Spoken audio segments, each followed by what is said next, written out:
సత్యవతి కాలాన ఉయ్యాలో ధర్మగుడను రాజు ఉయ్యాలో ఆ రాజు భార్యయు ఉయ్యాలో అతి సత్యవతి అండ్రు ఉయ్యాలో ఆ రాజు భార్యయు ఉయ్యాలో అతి సత్యవతి అండ్రు ఉయ్యాలో 100 నోములు నోమి ఉయ్యాలో 100 మందిని గాంచె ఉయ్యాలో 100 నోములు నోమి ఉయ్యాలో 100 మందిని గాంచె ఉయ్యాలో వారు శూరులయ్యి ఉయ్యాలో వైరుల చేహతమైరి ఉయ్యాలో వారు శూరులయ్యి ఉయ్యాలో వైరులను హతమార్చి ఉయ్యాలో తల్లిదండ్రులప్పుడు ఉయ్యాలో తరగని శోకమున ఉయ్యాలో తల్లిదండ్రులప్పుడు ఉయ్యాలో తరగని శోకమున ఉయ్యాలో తల్లిదండ్రులప్పుడు ఉయ్యాలో తరగని శోకమున ఉయ్యాలో తల్లిదండ్రులప్పుడు ఉయ్యాలో తరగని శోకమున ఉయ్యాలో తన రాజ్యమును బాసి ఉయ్యాలో దాయాదులను బాసి ఉయ్యాలో తన రాజ్యమును బాసి ఉయ్యాలో దాయాదులను బాసి ఉయ్యాలో వనితతో ఆ రాజు ఉయ్యాలో వనమందు నివసించే ఉయ్యాలో వనితతో ఆ రాజు ఉయ్యాలో వనమందు నివసించే ఉయ్యాలో కలికి లక్ష్మిని గూర్చి ఉయ్యాలో ఘనత పంపనరించే ఉయ్యాలో కలికి లక్ష్మిని గూర్చి ఉయ్యాలో ఘనత పంపనరించే ఉయ్యాలో ప్రత్యక్షమై లక్ష్మి ఉయ్యాలో పలికే వరమడుగుమని ఉయ్యాలో ప్రత్యక్షమై లక్ష్మి ఉయ్యాలో పలికే వరమడుగుమని ఉయ్యాలో వినతించి వేడుచు ఉయ్యాలో వెలది తన గర్భమున ఉయ్యాలో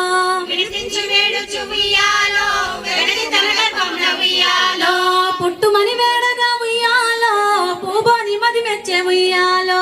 పుట్టుమని వేడగా ఉయ్యాలో పూబోని మది మెచ్చే ఉయ్యాలో సత్యవతి గర్భమున ఉయ్యాలో జన్మించే శ్రీలక్ష్మి ఉయ్యాలో సత్యవతి గర్భమున ఉయ్యాలో జన్మించే శ్రీలక్ష్మి ఉయ్యాలో అంతలో మునులు ఉయ్యాలో అక్కడికి వచ్చిరి ఉయ్యాలో అంతలో మునులు ఉయ్యాలో అక్కడికి వచ్చిరి ఉయ్యాలో కపిలగాలములు ఉయ్యాలో. ఆడబిడ్డ అంటేనే నడిచే బతుకమ్మ. ఆ నడిచే బతుకమ్మకి ఏ దేవుడికైనా సరే సంగీతం చాలా ఇష్టం. 100 నోములు నోమి ఉయ్యాలో 100 మందిని గాంచె ఉయ్యాలో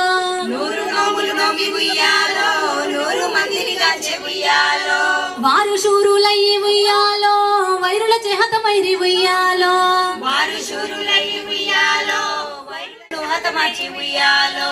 తల్లిదండ్రులప్పుడు ఉయ్యాలో తరగని శోకమున ఉయ్యాలో తల్లిదండ్రులప్పుడు ఉయ్యాలో తరగని శోకమున ఉయ్యాలో తల్లిదండ్రులప్పుడు ఉయ్యాలో తరగని శోకమున ఉయ్యాలో తల్లిదండ్రులప్పుడు ఉయ్యాలో తరగని శోకమున ఉయ్యాలో తన రాజ్యమును బాసి ఉయ్యాలో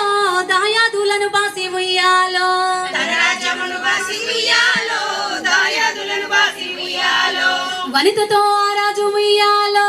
వనమందు నివసించే ఉయ్యాలో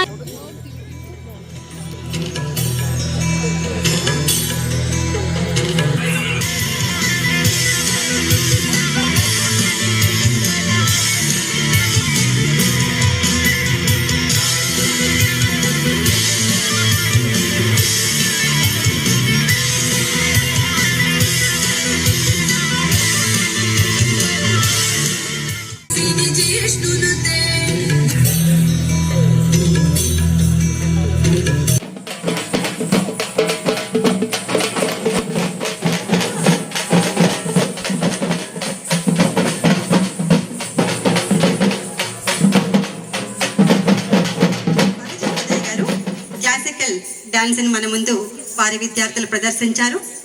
నాట్య విభాగాధిపతి పర్ఫామ్ చేసిన విద్యార్థులు